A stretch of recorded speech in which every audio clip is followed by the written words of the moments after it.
Et donc quand Socrate dit « je fais le même métier », il ne veut pas seulement dire « je sors les idées de la tête des autres », il veut dire « je mets à l'épreuve ces idées ». Et tu crois peut-être avoir telle ou telle conviction forte, tenir dans ta tête une vérité, eh bien on va regarder, on va la secouer un peu, on va la tremper dans l'eau froide, et il se pourrait que si ce n'est pas une idée robuste, elle ne tienne pas le coup.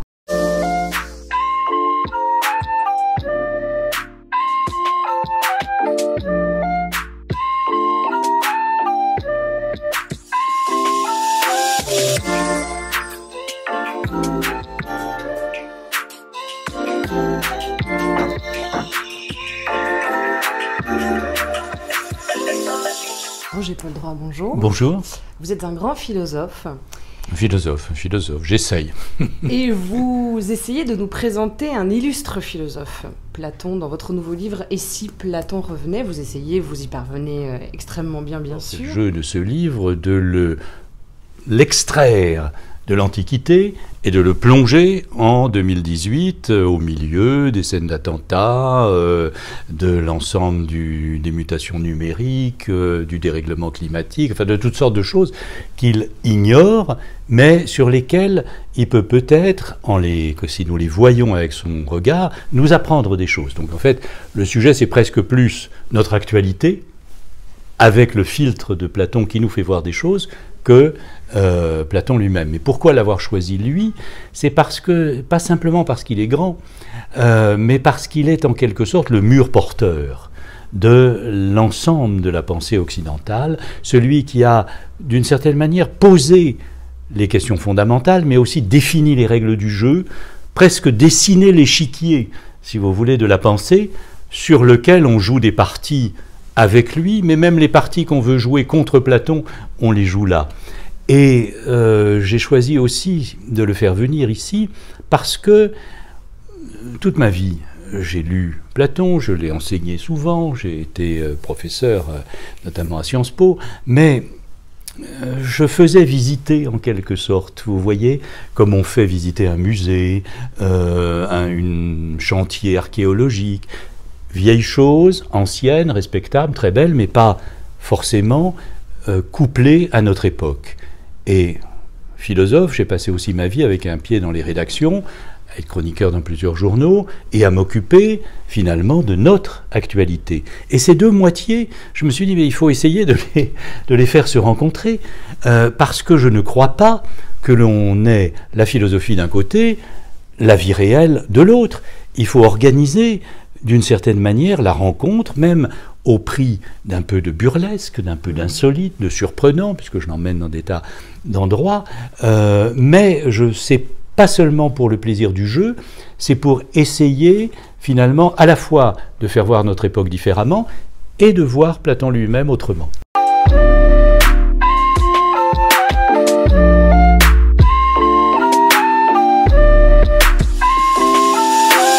Exactement, il y a un éclairage de notre époque, c'est votre volonté, via Platon et via Socrate, en fait, de manière encore plus prégnante dans votre livre. C'est-à-dire que j'ai le sentiment que ce que vous allez chercher, c'est la vérité lumineuse de Platon qui est Socrate et qui est son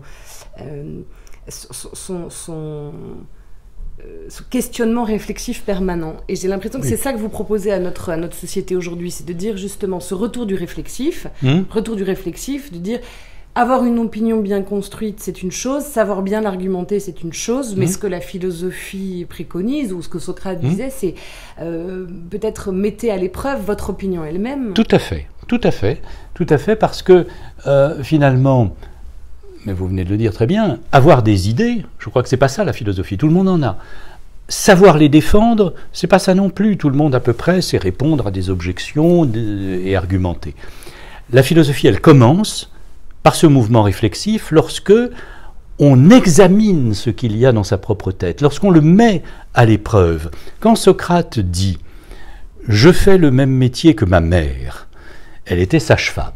On comprend tous, et on a appris ça à l'école un jour ou l'autre, que c'est la maïeutique, l'accouchement, il fait sortir de la tête de ses interlocuteurs les idées, comme sa mère sage-femme faisait sortir les bébés du ventre des femmes.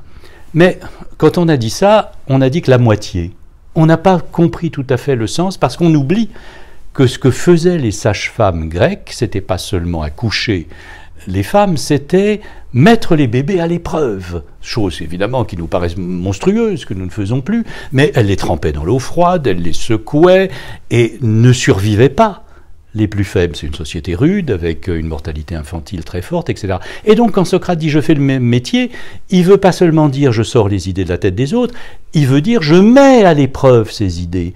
Et tu crois peut-être avoir telle ou telle conviction forte, tenir dans ta tête une vérité, eh bien on va regarder, on va la secouer un peu, on va la tremper dans l'eau froide, et il se pourrait que, si ce n'est pas une idée robuste, elle ne tienne pas le coup. Voilà. Je crois que la philosophie, c'est ça, c'est mettre à l'épreuve ces idées, leur enchaînement, leur constitution, leur cohérence, et à partir du moment où on a cela en tête, alors finalement, ce qui est actuel, c'est cette exigence-là.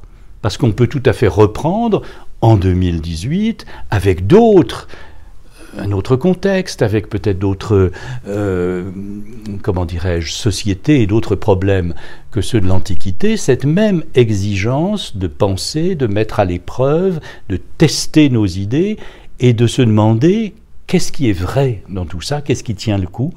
Et c'est ça l'interrogation de Socrate.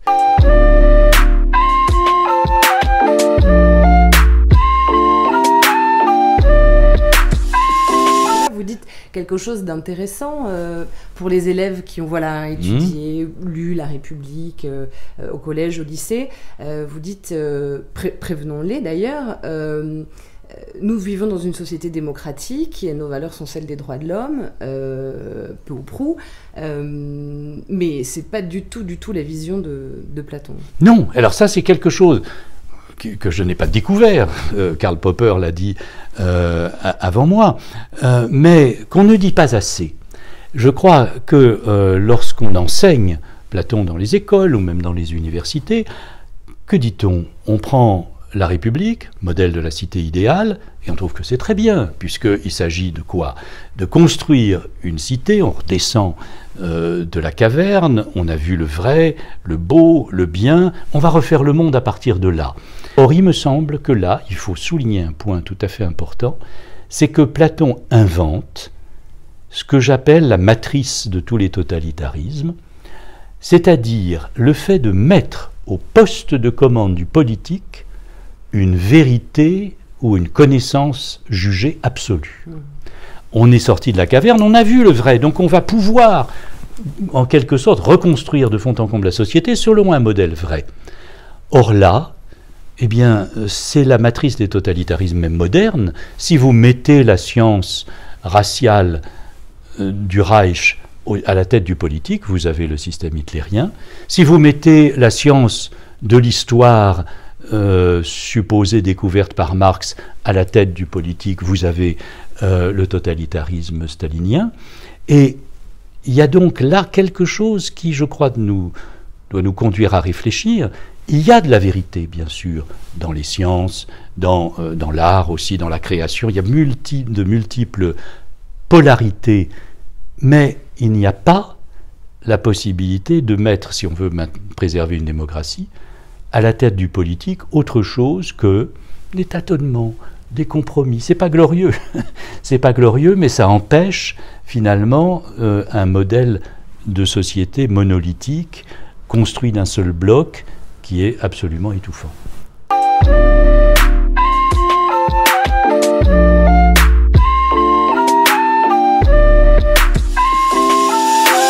Vous dites quelque part, est-ce que je ne suis pas moi-même prisonnier du prisme de Platon qui me dit que le monde est double, qu'il y a, que le mythe de la caverne est une évidence et que je dois penser le monde même à travers ce prisme-là. Donc finalement, par rapport à notre asservissement à l'image aujourd'hui, notre asservissement aux écrans.